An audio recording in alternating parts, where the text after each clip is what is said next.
Today we're in Birmingham taking some portraits, but I'm going to be using just 3 focal lengths. I'm going to be using a 35mm, a 50mm and an 85mm to find out the pros and cons of using these lenses and also which is the best for taking portraits.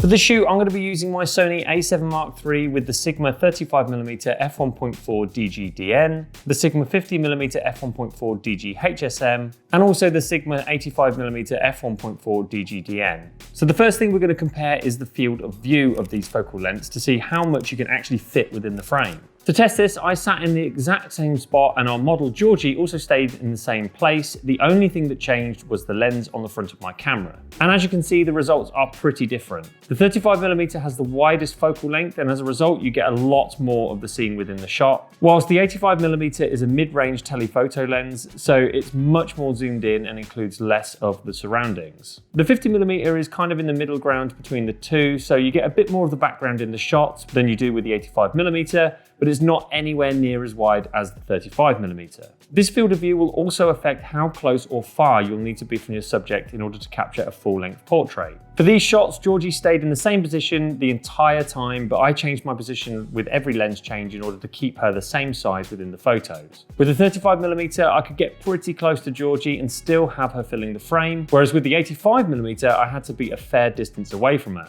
Obviously for this shoot where we were out in the street, this really wasn't a problem as I had tons of space to work in, but for situations where you're forced to shoot in close quarters, the 85mm would be really difficult to get a full-length portrait with, whilst the 35mm and even potentially the 50mm would be much more viable options. Being able to shoot up close is great because it means you can talk to your model very easily rather than having to shout, but the downside to doing this with a wide-angle lens is that you're going to create distortion.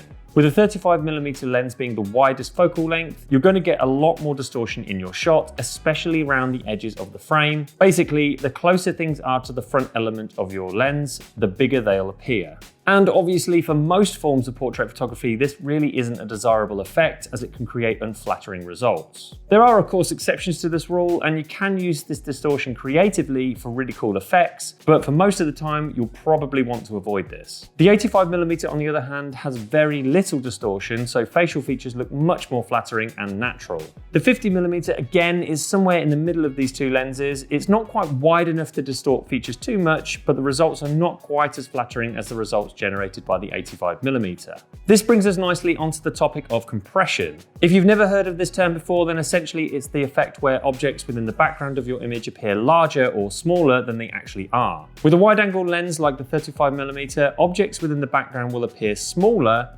whilst with a longer lens, such as the 85mm, objects will appear larger.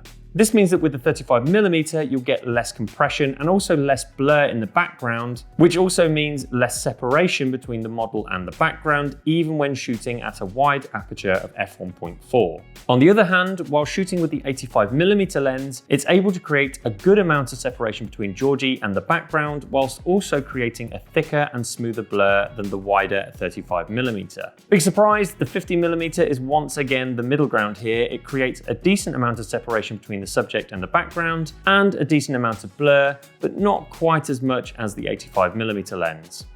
So going back to my original question, which of these focal lengths is the best for taking portraits? Well, in truth, there really isn't an overall winner because all of them have their own pros and cons. The 35mm is the one to choose for situations where the image isn't just about the person, but it's also about their surroundings. The wider angle allows you to capture more of the background, though you might not want to pick this one for close-up headshots due to the distortion it creates. The 85mm is the one to pick for the exact opposite reasons. If you want to isolate your subject from the background and draw the focus just to them, then go for this lens. However, if you want to capture a full-length portrait, you just need to bear in mind that you're going to need to shoot somewhere with plenty of space between you and your subject. Finally, the 50mm is kind of the compromise lens. It allows you to get a bit more real estate within the frame, but it's not quite as wide as the 35mm. And it also allows you to isolate the subject, though it doesn't quite have the compression and background blur that the 85mm offers. Ultimately though, if I was forced to pick just one of these focal lengths, then it would have to be the 50mm because it offers the most flexibility of the 3 options.